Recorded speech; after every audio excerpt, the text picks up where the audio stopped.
Good day po. Sa mga looking po ng beach property for sale, may offer po kami sa inyo dito sa Zambales. Ayan po yung dagat. So ito na po yung pinaka-land niya. Ayan.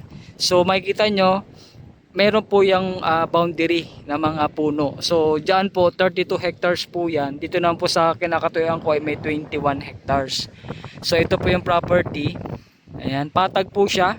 Maganda po yung land niya kasi hindi po ganun patarik. At the same time, itong area na ito ay hindi po na puntahan or hindi nalagyan ng lahar or galing pumunta ka pinatubo kasi matigas po yung lupa niya. So makikita niya po yung dagat. Ayan. So ngayon puntahan natin yung dagat. Tingnan natin kung gaano kalinaw, kung palalim ba siya. Ayan po. Tingnan natin.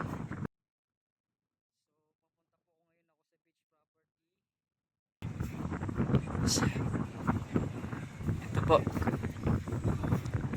Tingnan po natin yung dagat. So ideal po ito sa beach resort. Ayan, mahangin. Fresh po yung hangin, sarap. Ayan po. Ito na po yung dagat niya. Ayan. Ang napansin ko lang po dito, first time ko lang nakita ng beach property na ganito po, parang may Bermuda grass. Ito po, tingnan niyo naman. Ayan o. May mga damo-damo siyang maliliit. Hindi ko po alam kung Carabao grass ba to, Bermuda.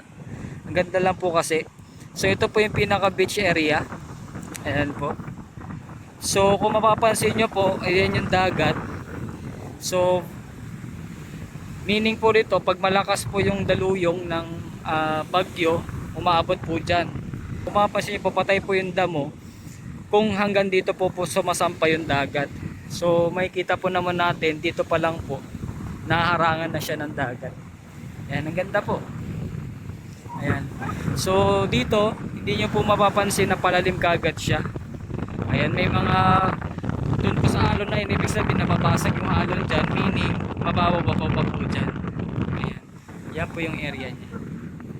Ayan, libutin ko lang po kayo. Ganda nitong property.